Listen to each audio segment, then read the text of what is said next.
Seconds out, Ayman Khan here with the one and only Jack Massey, as a curious fight has been announced quite recently to be scheduled for the Eubank Jr. Liam Smith undercard. The one and only Jack Massey takes on Joseph Parker. Jack, as I said, curious fight. So you're in your own words. What led to this surprising fight coming across the line? Yeah, so it's a bit of a funny story, to be honest. Struggling for money before Christmas. We've had a bit of a rough year this year in the with my boxing career. I was actually just doing a few weeks scaffolding, helping my brother out, and it was that really cold week a couple of weeks ago, and it was about -6. And then we got the phone call on the Friday, got the offer through off Kevin, and just said, "Yeah, let's go, let's have it." Never turn away a fight, never turn away a big challenge. So so we took it, mate. Jack, I don't want to gloss over what you just said there, moving into the fight talk. But you mentioned there, kind of struggling with money and things like that. How has it been like when you're not able to get fights? Is it really hard as a boxer trying to balance things and get cash in? Yeah, definitely, mate. I mean, I have sponsors helping me out, but unfortunately, a couple dropped out through COVID and after COVID, and obviously with the money crisis going on at the minute. So it's been hard, but I just needed a bit of cash before Christmas, just to keep me ticking over. So we got that phone call, took it straight away. Not that I'm taking it for the money. I'm very, very confident in this fight. We've been after a big fight for a long time, so no one can blame you for showing your heart and spirit here for wanting to take the fight with Joseph Parker. But was part of you not like, hang on a minute, boxer, you've got a load of cruiserweights. I'm a cruiserweight. Where's the cruiserweight fights? Yeah, definitely. Obviously, not a lot of cruiserweights want to fight me. We've been trying for a long time. It's been hard getting the fights made. And some of them guys are already tied up with fights of their own. British titles tied up. Lawrence Okolie's at the top. He's tied up with his contract issue. So it was looking a bit sparse. So we got the phone call and just said yes straight away. Let's go. I believe there's a picture floating around of you and Joseph after sparring there. So you've sparred with Joe before. Can you give us an insight into what those spars were like? Yeah, I mean, I'm one of them sparrings. A lot of people have sparring stories, don't they? And sparring, it's totally different to getting in there on a night with 10-ounce gloves. But it was a very competitive spar. The guys down there will tell you, John Fury will tell you, and Tyson. It was a very close spar. But like I say, I don't like telling sparring stories because sparring. It is what it is. It's very different. But there wasn't much in it. I'll tell you that. During your time there sparring with Joe, did you manage to pick the brains of Joe, John, and Tyson, as you mentioned there, who were there? Sorry, mate. Say that again. He was broken. Did you manage to pick the brains of them? Did you manage to get their thoughts and advice from those three? Yeah, definitely. It's always good to get advice, off people, especially Tyson, who's on top of the heavyweight scene. It's always good to get little snippets off, people like that, and So yeah.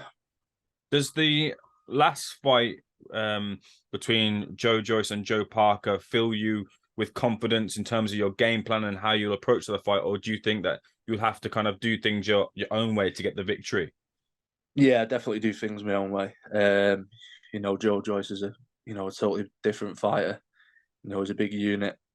They don't call him the juggernaut for no reason. But yeah, totally different game plan, 100%. Your weight last time in your last fight was around 203 pounds. His last weight was 255 pounds. So, I mean, if it comes in something similar, that's like a 40-ish pound, 50 pound difference there. Do you plan to be much heavier than than the last fight then? Not, yeah, probably about a stone heavier, probably. I don't want to pound on too much weight and be sluggish. You know, I want to keep that speed. You know, I still carry that power anyway, so I just want to keep that speed and be able to, you know, be in and out without, you know, giving away any too much. Jack, then how does the fight play out then in your own eyes? How do you get the victory? I think it's going to go the distance. I think it's going to go the distance and points win. And then with the win, that would undoubtedly be a career best win for you. Where does that win put you? Do you want to stay in the heavyweight division? Do you want to drop down to cruiser? Yeah, definitely. You know, it depends what we get offered. You know, if there's some big fights there, you know, it'll open massive doors in both weights. So we'll see what's there for the taking. You know, there's a number of names I want at cruiserweight still. Like to Bill and Smith, Lawrence Okoli. So it's what that opens up. So we'll see what's there after the fight. You mentioned there, you know, Okoli, Bill and Smith. There's Riakporhe there too. First of all, focusing on Chris Bill and Smith. Did you catch his fight with Jojai? What did you make of that performance? Yeah, I caught the last bit. You know, great knockout. Credit to him for that. And yeah, got a good win over there. How would a fight with you and Bill and Smith end? It's a fight what suits me down to the ground. You know, styles do make fights, and that fight, you know, knowing that I've been in with him before in the ABA finals, got the win over him. I just think that's our styles will be perfect to make a good fight. There's only one single defeat in your career, which was to Richard Riakporhe, who Sky Sports and Boxer are also, you know, pushing quite highly. Would that be maybe your ideal fight next if you beat Joseph Parker? Yeah, definitely. You know, them three names, 100%. You know, we want the top of the cruiserweight. You know, weight class. So yeah, 100%. Was mentioning Lawrence Okoli. He's been ordered to fight David Light. Do you expect Lawrence Okoli to come through that fight with David? I reckon so, mate. Yeah, I've not really seen much of David, but yeah, I reckon so. Bringing it back to yourself, then, in terms of this fight, definitely, you know, piquing the interest of boxing fans. They'll also say coming into this one that you're very much the underdog in this one. Why? Are you relishing that underdog tag? Yeah, absolutely. You know, I'm a modest guy. It's a massive step up for me. You know, going up to heavyweight. He's you know, he's a top 10 heavyweight, and you know, it's for me, it's a great fight for me. You know, he's probably similar height to me. You know, he's not a massive 19 stone monster. 6'9", you know, like your Tyson Fury. So I think it'll make a good fight. Do Boxer potentially have plans for you if you win? Is there a deal in the offing potentially for you, Jack? No, just this fight. That's fair enough. And Jack, then I'll leave the final word with you. Do you have a message for Joe Parker, who you'll be facing very soon?